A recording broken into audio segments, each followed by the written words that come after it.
Olá, queridos. A graça e a paz do Senhor Jesus seja com vocês. Amém? Vamos continuar nossos estudos em Pentateuco e neste vídeo tratando do livro de Levítico. Um livro bem diferente dos outros quatro, porque Levítico tem muito pouco registro histórico, quase nenhum, porque o propósito deste livro é outro, né? É o de registrar o sistema de leis de Israel. As leis para a prática religiosa, a vida civil, a conduta, né, e vivência dietética, o que eles poderiam comer ou não, assim bem como as relações interpessoais. O tema de Levítico, obviamente, é a santidade. Deus estabelece normas, direcionamentos, leis para Israel, a fim de que Israel se distinguisse dos povos ao redor. A proposta de Levítico, né, o tema, a palavra-chave de Levítico é a santidade e seus correlatos, né? Santíssimo, santificação, é a palavra mais referida, usada no livro de Levítico, e o seu versículo-chave não poderia ser outro senão Levítico 20, 26, que diz: ser-me-eis santos, porque eu, o Senhor, sou santo, e separei-vos dos povos para serdes meus. Levítico é mencionado no Novo Testamento mais ou menos 40 vezes. Há mais ou menos 40 citações, né, menções, alusões a Levítico no Novo Testamento. E a Epístola aos Hebreus é aquela que mais se refere ao texto de Levítico, obviamente até pela proposta da Epístola, né? Ela aborda a relação entre a nova aliança e a antiga aliança, ou seja, como a nova aliança cumpre a antiga aliança. Essa é a grande proposta de Hebreus e, obviamente, por isso, o autor aos Hebreus lança a mão do livro de Levítico em muitas ocasiões, assim como dos outros livros do Pentateuco também. Como o Levítico trata de regras, de normas, de conduta do povo, ele vai então estabelecer leis, vai estabelecer uma série de regulamentações para a vida. Primeiro ele começa com as ofertas, porque é o livro da santidade e o povo santo honra o seu Deus com suas ofertas.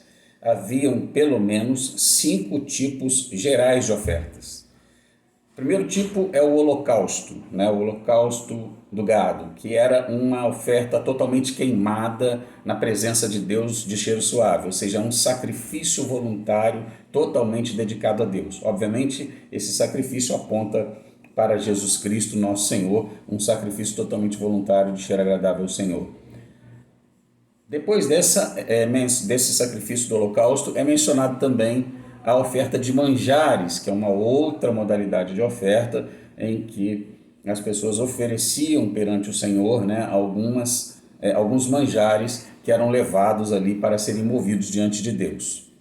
Havia também o sacrifício pacífico, que era o sacrifício de honra ao Senhor, o sacrifício de pecado não intencional, aquele pecado cometido por fraqueza ou por algum erro, mesmo daqueles que conheciam a lei, um príncipe, um sacerdote ou alguma outra pessoa, e esses sacrifícios eram normatizados, né? E também o sacrifício pela culpa do pecado, ou seja, aqueles pecados conscientes, não em decorrência de um erro, de um momento, de um lapso, né, de uma fraqueza, mas conscientes, deliberados, como o pecado oculto e o pecado de sacrilégio, e também para o pecado por ignorância. O pecado por ignorância exigia um sacrifício por ser um pecado de culpa, porque se a pessoa ignora a lei de Deus, ela traz sobre si essa culpa. E mesmo não conhecendo a lei de Deus, ela está sujeita a esta lei. Então, ninguém está fora daquele padrão que Deus estabeleceu. É exatamente isso que Levítico está dizendo. Todos, mesmo aqueles que não conhecem, são subordinados a essa lei e, por não conhecerem, isso não isenta-os de culpa. Assim, por exemplo, como alguém que não conhece a legislação, por exemplo, a legislação de trânsito, e essa pessoa anda acima da velocidade permitida no nosso país. Essa pessoa pode alegar, eu não sabia dessa lei. E, independente disso, o policial, alguém que estiver abordando, vai dizer, isso não muda nada, a lei está aqui, tem que ser cumprida e você vai ser multado, o seu carro vai ser rebocado, o que é que seja. Ou seja, a ignorância não isenta da culpa. Então, esses são os 5 tipos de sacrifícios que Levítico começa já descrevendo nos seus primeiros capítulos. Após a descrição dos sacrifícios, Levítico vai tratar do sacerdócio, onde o Senhor estabelece, qual deveria ser o procedimento na separação dos sacerdotes da família arônica para o exercício do sacerdócio.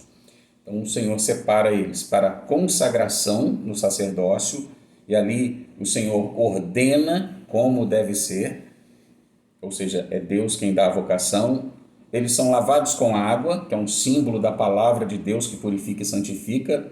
Efésios 5:26 é uma boa referência para nós. Eles recebem vestes sacerdotais que os caracteriza, que os distingue dos demais. E a Escritura nos fala disso no Novo Testamento, sobre as vestes espirituais que nós recebemos de Deus, como seus sacerdotes, como seus filhos. Eles são consagrados pelo sangue, tipifica a oferta de Jesus em nosso favor. Todo o seu ser deveria ser consagrado ao Senhor, como Romanos 12, versículos 1 e 2 também nos mencionam, quando eles recebem ali alguns elementos para serem apresentados ao Senhor, aquilo simboliza todo o seu ser consagrado ao Senhor.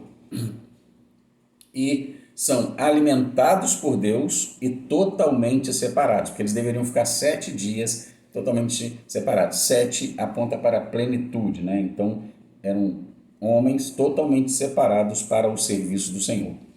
Ainda, continuando nesse processo do sacerdócio, a gente lê a história de Nadab e Abiú, que vão levar fogo estranho e acabam fulminados por Deus, Então, Nadab e Abiú são punidos severamente com a morte por conta de levar fogo estranho na presença de Deus. Isso, obviamente, simboliza a ação de alguém que altera o que Deus ordenou, e mesmo assim ainda quer oferecer ao Senhor, alguém que deturpa as ordens de Deus, a palavra de Deus, e mesmo assim quer levar diante de Deus aquilo, quer que Deus aceite aquilo, quer apresentar. E aí o resultado é esse resultado tão triste, tão funesto, como foi o resultado dos irmãos Nadab e Abiú. Só para dar a referência para vocês, é a referência de Levítico 10, capítulo 10, que vai falar de Nadab e Abiú, e os capítulos 8 e 9 vão se referir ao sacrifício, ou melhor, a separação e a consagração ministerial dos sacerdotes. Continuando, então, a nossa visão panorâmica de Levítico, a partir do capítulo 11 até o capítulo 22, vem as leis de santidade de Levítico. Começa no capítulo 11, se referindo aos animais que se pode comer e os que não se podem comer, ou seja, animais puros e impuros, purificação após o parto, no capítulo 12, as leis acerca da lepra, nos capítulos 13 e 14, as impurezas do homem e da mulher. Essas leis caracterizam-se por mostrar a Israel que ele deveria ter uma postura, uma vivência, uma conduta diferente das outras nações em relação até mesmo ao que comia, em relação à sua vida, à sua higiene, no que pertine ao parto, no que pertine às impurezas do homem e da mulher e a lepra também. Logo na sequência, no capítulo 16, é o dia da expiação, que é o outro dia, um dia de santidade. Era o único dia em que o sumo sacerdote entrava no Santíssimo, levando o sacrifício pelo pecado de todo o povo. A partir daí, no capítulo 17, a proibição de comer sangue, como também uma característica distinta de Israel. As relações sexuais ilícitas, no capítulo 18, o que é previsto para essas práticas, na lei mosaica, em Levítico 18, Capítulo 19 traz leis de caráter geral e as punições para o pecado são mencionadas no capítulo 20. Essa é uma sequência de leis de santidade que Deus estabeleceu para Israel. Capítulos 21 e 22 vão trazer as regras sacerdotais, as normas para os sacerdotes, do capítulo 21 até o 22, versículo 16, e os sacrifícios inaceitáveis, que capítulo 22, versículo 17 ao 33, vão mencionar. Terminada essa sessão de leis de santidade, pertinente à vida de Israel e aos sacerdotes, o Senhor então começa a comunicar a Israel as festas que Israel deveria celebrar em sua honra e em seu louvor. E essas festas são descritas nos capítulos 23 e 24 de Levítico. A primeira festa é o sábado. O sábado é um dia de festa para os judeus. Deve ser um dia de celebração, de festa. É o dia do culto, é o dia do ajuntamento, é o dia da reunião solene do povo santo. Então, deve ser encarado com alegria como sendo um dia de festa. Depois, o estabelecimento da Páscoa e os pães ázimos, que eram na sequência, logo após a celebração da Páscoa, 7 dias comendo pães ázimos.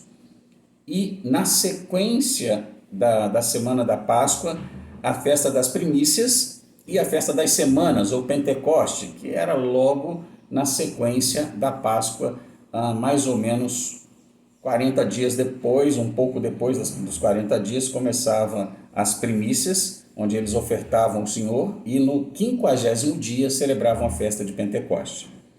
Também tinha ali a festa das trombetas, que entra nesse contexto da festa do Pentecoste, e novamente o dia da expiação é mencionado como sendo uma festa, só que nesse não tem alegria, é um dia de dor. Por quê? Porque o ensino do dia da expiação é que sem arrependimento não há remissão de pecado, não há perdão, sem que haja o arrependimento. Então a festa do dia da expiação era diferente das outras festas por não ser um dia de alegria, mas ser um dia de quebrantamento da alma.